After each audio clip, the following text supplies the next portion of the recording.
Okay, if you've read carefully pages 120, 121 to 127 in Resnick, I asked you to try some homework problems.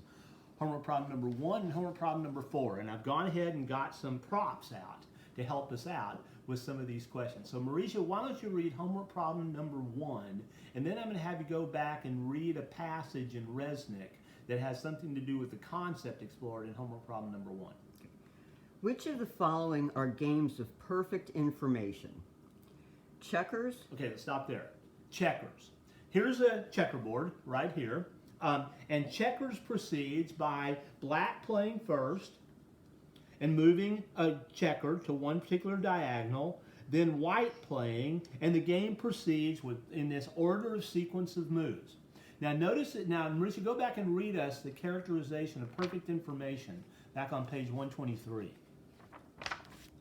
at the top of that page. Sorry. That's fine. Scissors, paper, and stone, The child's game. as represented here, and bridge and monopoly in actual practice are games of imperfect information. Even players with perfect memories cannot know the entire history of the play preceding their moves. Okay, let's stop there. Even a player with perfect memory in those particular games could not know the history of every play preceding their move. Okay, but in checkers, checkers is a game of perfect information. All the information is available to me when I contemplate my next move.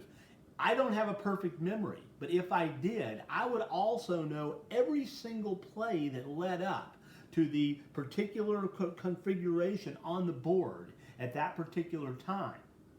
And now, when I contemplate my next move, nothing is hidden from me in the game of checkers, in this early stage or in a later stage of the game where no one could remember the exact sequence of moves, except expert chess players, of how you got to that particular configuration. But the game is a game of perfect information because all the information necessary for me and my next move that's available is all completely available to me in the visual display of the board and the knowledge of the game of checkers. Okay?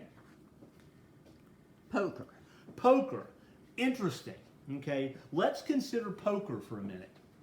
Consider the game of poker. Now, poker is a game of imperfect information.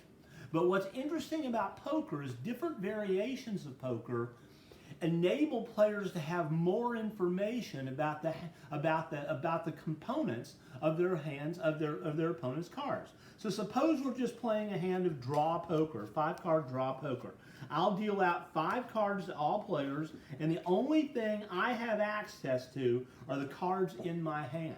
I don't have access to the cards in this hand, and if it's a multiple player game, I don't have access to any of the cards in anybody else's hand. Now, with this, I will now choose to do something in this game. I will now choose to discard a certain number of my cards, and everybody else will do that, and I will get the number of cards I discarded back into my hand, and I will now, and everybody will also do the same, we'll have rounds of betting according to the game, and then whoever's still left in the pot after the rounds of betting will be, the last bettor will be called and will have to reveal his or her hand.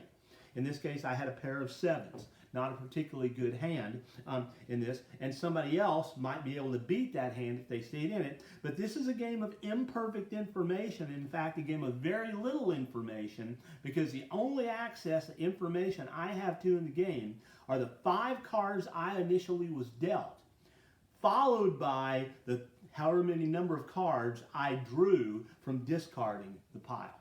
Contrast that with a game like the famous game, or the very popular game of poker, Texas Hold'em.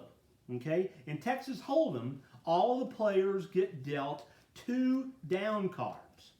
Now, I have access to my 2 cards. Everybody else has access to their 2 cards, but the rest of the cards are called community cards. So after we've now bet on this particular round, there will next be the flop, 3 cards.